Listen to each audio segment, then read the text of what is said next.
ओम शांति। आज बाबा के 11 नवंबर के महावाक्य हैं। बाबा ने कहा, मीठे बच्चे, जितना तुम बाप को याद करेंगे उतना तुम्हारी बुद्धि का ताला खुलेगा। जिन्हें घड़ी घड़ी बाप की याद भूल जाती है वह है अनलकी बच्चे। प्रश्न है, खाता जमा करने का आधार क्या है? सबसे बड़ी कमाई किस में है? उत्तर है, खाता जमा होता है दान करने से। जितना तुम दूसरों को बाप का परिचय देंगे उतना आमदनी वृद्धि को पाती जाएगी। मुरली से तुम्हारी बहुत बड़ी कमाई होती है। ये मुरली सांवरे से गोरा बनाने वाली है। मुरली में ही खुदाई जादू है। मुरली से ही तुम माला माल बनते हो। गीत है, हमें उन राहों पर चलना है। ओम शांति। रूहानी बाप समझा रहे हैं बच्चों को कि बच्चे गिरना और संभलना है। घड़ी घड़ी बाप को भूलते हो अर्थात गिरते हो, याद करते हो तो संभलते हो। माया बाप की याद भुलवा देती है, क्योंकि नई बात है ना। ऐसे तो कोई बाप को कभी भूलते नहीं। स्त्री कभी अपने पति को भूलती नहीं। सगाई हुई और बुद्धि योग लटका, भूलने की बात नहीं होती। पति पति है, बाप बाप है।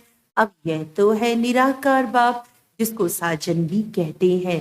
सजनी कहा जाता है भक्तों को।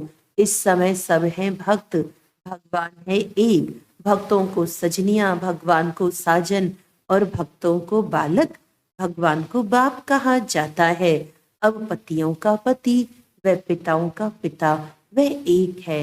हर एक आत्मा का बाप परमात्मा तो है ही। वह लौकिक बाप हर एक का अलग अलग है। ये पारलौकिक परम पिता सभी आत्माओं का बाप एक ही गॉड फादर है। उनका नाम है शिव बाबा। सिर्फ गॉड फादर माउंट आबू लिखने से बताओ चिट्ठी पहुंचेगी? नाम तो लिखना पड़े ना। ये तो बेहद का बाप है। उनका नाम है शिव। शिव काशी कहते हैं ना, वहां शिव का मंदिर है। जरूर वहां भी गए होंगे, दिखाते हैं ना। राम यहाँ गया, वहां गया, गांधी यहाँ गया, तो बरोबर शिव बाबा का भी चित्र है। परंतु वह तो है निराकार। उनको फादर कहा जाता है, और किसको सबका फादर कह नहीं सकते। ब्रह्मा विष्णु शंकर का भी वह फादर है। उनका नाम है शिव। काशी में भी मंदिर है, उज्जैन में भी शिव का मंदिर है। इतने मंदिर क्यों बने हैं कोई भी नहीं जानते। जैसे लक्ष्मी नारायण की पूजा करते हैं, कहते हैं ये स्वर्ग के मालिक थे, परंतु स्वर्ग कब था, ये मालिक कैसे बने, ये कोई नहीं जानते। पुजारी जिसकी पूजा करे उसके ही ऑक्यूपेशन को न जाने तो इसको अंधश्रद्धा कहा जाएगा ना। यहाँ भी बाबा कहते हैं, परंतु पूरा परिचय नहीं है, माता पिता को जानते नहीं। लक्ष्मी नारायण के पुजारी पूजा करते हैं, शिव के मंदिर में जाकर महिमा करते हैं, गाते हैं तुम मात पिता, परंतु वे कैसे मात पिता है, कब बने थे, कुछ भी नहीं जानते। भारतवासी ही बिल्कुल नहीं जानते। क्रिश्चियन बौद्ध आदि अपने क्राइस्ट को, बुद्ध को याद करते हैं, झट उनकी बायोग्राफी को बताएंगे। क्राइस्ट फलाने समय पर क्रिश्चियन धर्म की स्थापना करने आया था। भारतवासी किसको भी पूजते हैं, उनको पता नहीं है कि कौन है। न शिव को, न ब्रह्मा विष्णु शंकर को, न जगत अम्बा जगत पिता को, न लक्ष्मी नारायण को जानते। सिर्फ पूजा करते रहते हैं। उन्हों की बायोग्राफी क्या है कुछ भी नहीं जानते। बाप आत्माओं को बैठ समझाते हैं, तुम जब स्वर्ग में थे तो तुम्हारी आत्मा और शरीर दोनों पवित्र थे। तुम राज्य करते थे। तुम जानते हो बरोबर हम राज्य करते थे। हमने पुनर्जन्म लिए, 84 जन्म भोगते भोगते बादशाही गंवा दी। गोरे से काले बन गए हैं, सुंदर थे अब श्याम बन गए हैं। आजकल नारायण को भी सांवरा दिखाते हैं तो सिद्ध होता है वही श्री कृष्ण श्री नारायण था। परंतु इन बातों को बिल्कुल समझते नहीं। यादव हैं मुसल इन्वेंट करने वाले, और कौरव पांडव भाई भाई थे। वे आसुरी भाई और ये दैवी भाई थे, यह भी आसुरी थे। इन्हों को बाप ने ऊंच बनाकर दैवी भाई बनाया है। दोनों भाइयों का क्या हुआ? बरोबर पांडवों की जीत हुई, कौरव विनाश हो गए। यहाँ बैठे हुए भी भल मम्मा बाबा कहते हैं, परंतु जानते नहीं हैं, बाप की श्रीमत पर नहीं चलते हैं। जानते नहीं हैं कि बाबा हमको राजयोग सिखला रहे हैं। निश्चय नहीं रहता, देह अभिमानी होने कारण प्रिय के मित्र संबंधियों आदि को याद करते हैं। यहाँ तो देही बाप को याद करना है। ये नई बात हो गई, मनुष्य कोई समझा न सके। यहाँ माता पिता के पास बैठे हुए भी उनको जानते नहीं। ये वंडर है ना, जन्म ही यहाँ हुआ फिर भी जानते नहीं, क्योंकि निराकार है। उनको अच्छी रीति समझ नहीं सकते, उसकी मत पर नहीं चलते, तो फिर आश्चर्यवत भागंती हो जाते हैं। जिससे स्वर्ग का 21 जन्मों का वर्षा मिलता है, उनको नहीं जानने से भाग जाते हैं। जो बाप को जानते हैं उनको बख्तावर कहा जाता है। दुख से लिबरेट करने वाला तो एक ही बाप है। दुनिया में दुख तो बहुत है ना, यह है ही भ्रष्टाचारी राज्य। रामानुसार फिर भी 5000 वर्ष बाद ऐसी ही भ्रष्टाचारी सृष्टि होगी। फिर बाप आकर सतयुगी श्रेष्ठाचारी स्वराज्य स्थापन करेंगे। तुम मनुष्य से देवता बनने आए हो। ये मनुष्यों की दुनिया है, देवताओं की दुनिया सतयुग में होती है। यहाँ है पतित मनुष्य, पावन देवताएं सतयुग में होते हैं। ये तुमको ही समझाया जाता है। जो तुम ब्राह्मण बने हो, जो ब्राह्मण बनते जाएंगे उनको समझाते जाएंगे। सब तो ब्राह्मण नहीं बनेंगे। जो ब्राह्मण बनते हैं वही फिर देवता बनेंगे। ब्राह्मण न बना तो देवता बन ना सके। बाबा मम्मा कहा तो ब्राह्मण कुल में आया। फिर है सारा पढ़ाई के पुरुषार्थ पर मदार। ये किंगडम स्थापन हो रही है, और इब्राहिम बुद्ध आदि कोई किंगडम स्थापन नहीं करते। क्राइस्ट अकेला आया, किसी में प्रवेश कर क्रिश्चियन धर्म स्थापन किया। फिर जो क्रिश्चियन धर्म की आत्माएं ऊपर में हैं वे आती रहती हैं। अभी सब क्रिश्चियंस की आत्माएं यहाँ है। अभी अंत में सबको वापस जाना है। बाप सभी का गाइड बन सबको दुख से लिबरेट करते हैं। बाप ही है सारी ह्यूमैनिटी का लिबरेटर और गाइड। सब आत्माओं को वापस ले जाएंगे। आत्मा पतित होने कारण वापस जा नहीं सकती है। निराकारी दुनिया तो पावन है ना, अभी ये साकारी सृष्टि पतित है। अब इन सबको पावन कौन बनाए जो निराकारी दुनिया में जा सके। इसीलिए बुलाते हैं, ओ गॉड फादर आओ। गॉड फादर आकर बतलाते हैं कि मैं एक ही बार आता हूँ जब सारी दुनिया भ्रष्टाचारी बन जाती है। कितनी गोलियां बारूद आदि बनाते रहते हैं एक दो को मारने के लिए। एक तो बॉम्ब्स बना रहे हैं, दूसरे फिर नेचुरल कैलेमिटीज, फ्लड्स, अर्थक्वेक आदि होंगी। बिजली चमकेगी, बीमार पड़ जाएंगे, क्योंकि खाद तो बननी है ना, गंध की ही खाद बनती है ना। तो इस सारी सृष्टि को खाद चाहिए, जो फिर फर्स्ट क्लास उत्पत्ति हो। सतयुग में सिर्फ भारत ही था, अब इतने सबका विनाश होना है। बाप कहते हैं, मैं आकर दैवी राजधानी स्थापन करता हूँ और सब खत्म हो जाएंगे, बाकी तुम स्वर्ग में जाएंगे। स्वर्ग को तो सब याद करते हैं ना, परंतु स्वर्ग कहाँ किसको जाता है ये कोई को पता नहीं। कोई भी मरेगा कहेंगे स्वर्गवासी हुआ। अरे कलयुग में जो मरेंगे तो जरूर पुनर्जन्म कलयुग में ही लेंगे ना। इतना भी अकल कोई में नहीं है। डॉक्टर ऑफ फिलोसफी आदि नाम रखाते हैं, समझते कुछ नहीं। मनुष्य मंदिर में रहने वाले थे, वह है क्षीर सागर, ये है विषय सागर। ये सब बातें बाप ही समझाते हैं। पढ़ाएंगे तो मनुष्यों को, जानवर को तो नहीं पढ़ाएंगे। बाप समझाते हैं ये ड्रामा बना हुआ है। जैसा साहूकार मनुष्य वैसा फर्नीचर होगा। गरीब के पास ठिक्कर ठोबर होगा, साहूकार के पास तो इतने वैभव होंगे।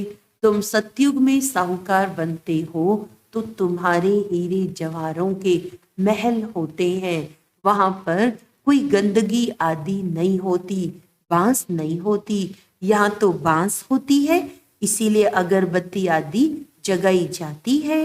वहां तो फूलों आदि में नेचुरल खुशबू रहती है, अगरबत्ती जलाने की दरकार नहीं पड़ती। उनको हेवन कहा जाता है। बाप हेवन का मालिक बनाने के लिए पढ़ाते हैं। देखो कैसे साधारण है।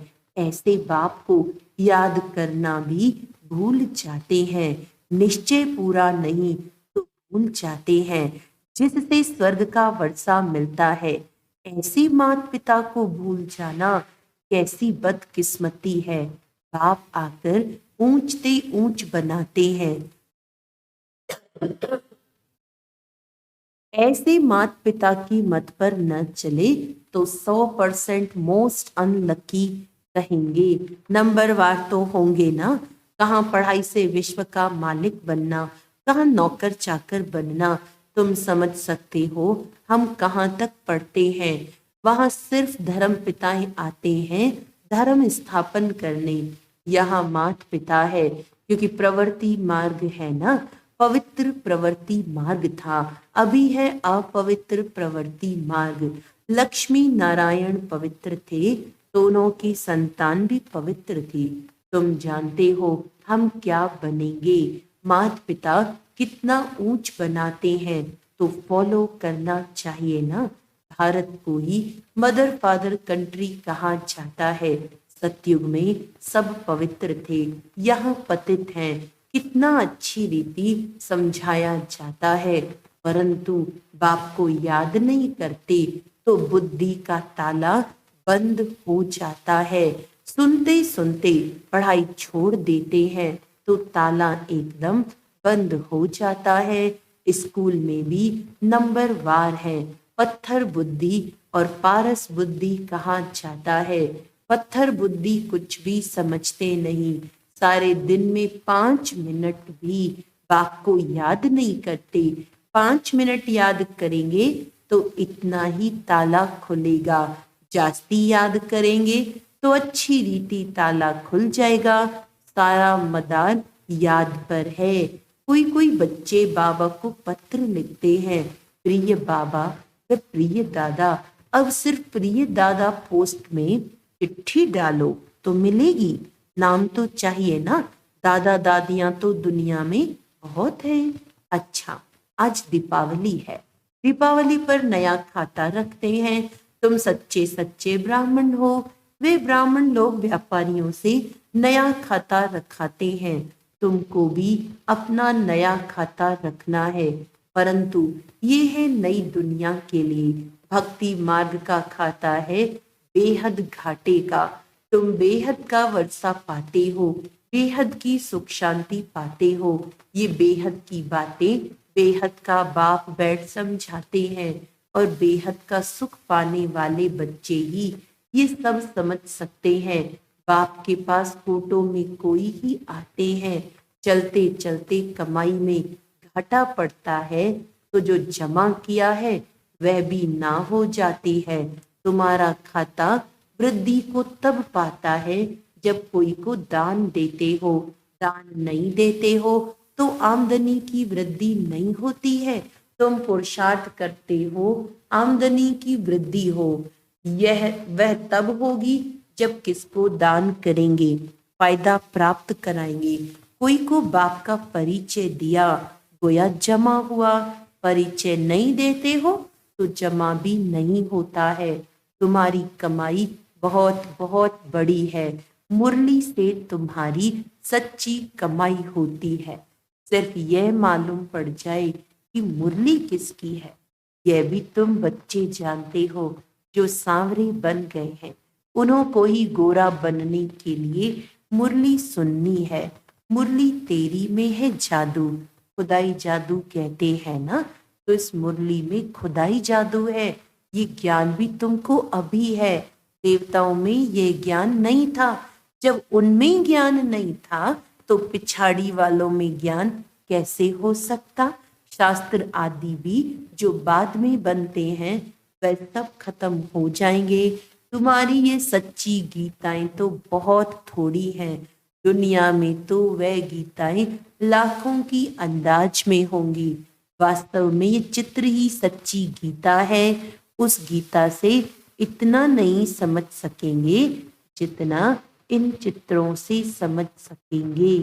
अच्छा, मीठे मीठे सिकिलदे बच्चों प्रति माता पिता बाप दादा का याद प्यार और गुड मॉर्निंग। रूहानी बाप की रूहानी बच्चों को नमस्ते। हम रूहानी बच्चों की रूहानी बाप दादा को याद प्यार गुड मॉर्निंग, नमस्ते नमस्ते नमस्ते जी।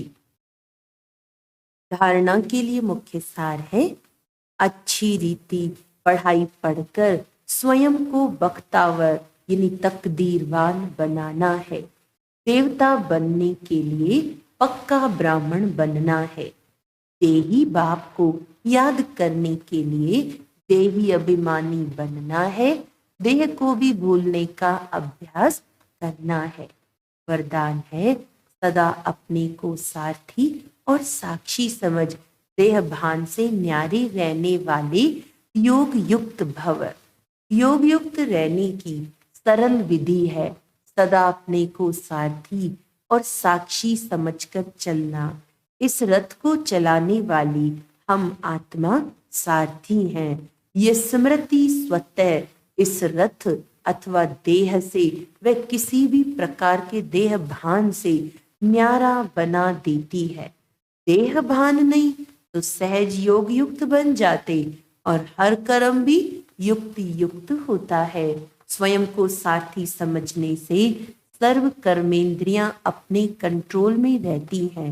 वह किसी भी कर्मेंद्रिय के वश नहीं हो सकते। स्लोगन है, विजयी आत्मा बनना है तो अटेंशन और अभ्यास इसे निजी संस्कार बना लो। अच्छा, आज का व्यक्त इशारा है बाप दादा की, सर्व सेवा साथियों की और संबंध संपर्क में आने वाले ब्राह्मण परिवार की दुआएं लेते चलो। ये दुआओं का खाता अभी बहुत जमा चाहिए। अभी दुआओं का खाता इतना संपन्न करो जो द्वापर से आपके चित्रों द्वारा सभी को दुआएं मिलती रहें। अच्छा, ओम शांति।